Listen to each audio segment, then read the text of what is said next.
en direct de la social room du village Semence. Axel Emmanuel nous fait le plaisir d'être avec nous, fondateur d'Instant Chocolat. Bonjour. Bonjour. Alors, comment est née cette aventure Instant Chocolat? Alors, Instant Chocolat est né de la volonté de moi et deux de mes collaborateurs. Anciennement, j'étais ex-banquier et j'ai décidé de démissionner pour devenir chocolatier. Et vous avez été champion de Côte d'Ivoire chocolatier et vice-champion d'Afrique, chocolat pâtisserie. Bravo. Merci.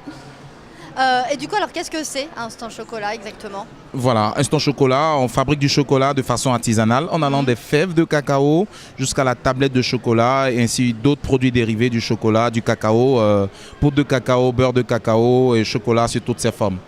Comme le chocolat qu'on peut voir ici. C'est bien cela, ce chocolat que nous avons essayé de confectionner dans un projet social et solidaire que nous avons mis en place il y a juste au mois d'août dernier. Alors, parce que j'ai décidé de former des femmes dans les villages, des femmes d'agriculteurs de cacao à fabriquer leur propre chocolat aux normes internationales, de sorte à ce qu'ils puissent être vendus aux quatre coins du monde. Parce que figurez-vous, les planteurs gagnent moins d'un dixième du prix de la tablette de chocolat vendue à l'international. Ah oui. Et vraiment, c'est quelque chose dont il faut remédier très rapidement, sinon le cacao va disparaître. Donc, mon objectif, c'est d'en former 25 000 femmes en 3 ans. Et là, nous avons déjà formé plus de 500 femmes. Et vous les valorisez à travers aussi le chocolat des femmes. Ah voilà, le nom c'est le chocolat des femmes de Yamoussoukro. Parce que 70% des fèves de cacao de ce monde viennent d'Afrique, mais l'Afrique n'en transforme quasiment pas, quasiment 3% de la production. Donc ça va essayer de créer de l'émulation, essayer d'augmenter le revenu, parce que dans le classement Forbes des grands milliardaires du monde, il y a des entreprises chocolatières et ceux qui produisent le chocolat doivent en bénéficier, parce que ce n'est pas véritablement injuste de pouvoir manger un chocolat qui n'est pas responsable. Le COE de Mondelez a 14 millions d'euros annuels et les paysans de cacao vivent avec moins d'$1 par jour.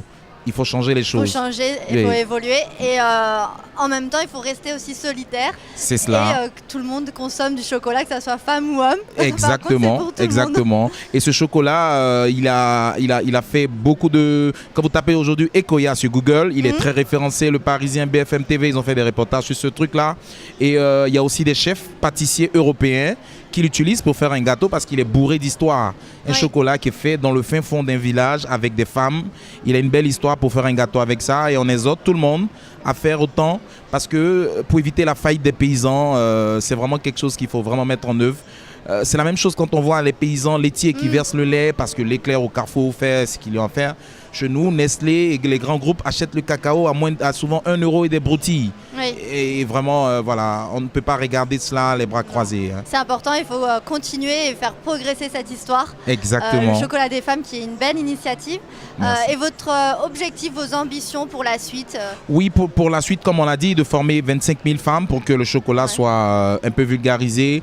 Et l'Afrique a 2 milliards d'habitants, le marché est là. Voilà, et par la suite, avoir une unité de transformation artisanale un peu plus grande et vendre notre chocolat aux quatre coins du monde. D'accord, c'est tout ce qu'on vous souhaite. Pour terminer, on va terminer avec une dernière question. C'est cela. Comment vous voyez l'agriculture dans 10-15 ans ?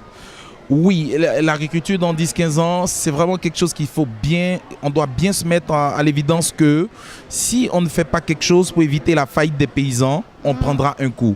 Il y a le réchauffement climatique qui fait que déjà que le cacao va bientôt manquer. Il y a aussi le fait que les paysans qui touchent sont très désespérés. Donc il faudrait agir dans une logique de responsabilité et faire en sorte que les paysans aient un engagement véritable pour qu'ils puissent avoir gain, le gain qui leur est dû. Sinon, dans 10-15 ans, le chocolat... même l'agriculture en général. Sinon, on perdra les générations à suivre ne connaîtront pas le goût. Le vrai goût du chocolat, par exemple. Donc il faut continuer à rester solidaire pour que tout le monde puisse goûter le véritable goût du chocolat de tous les pays africains. Oui, voilà. Vraiment. Merci beaucoup Axel Emmanuel. Je suis très ravi et bien de choses à Village Semence.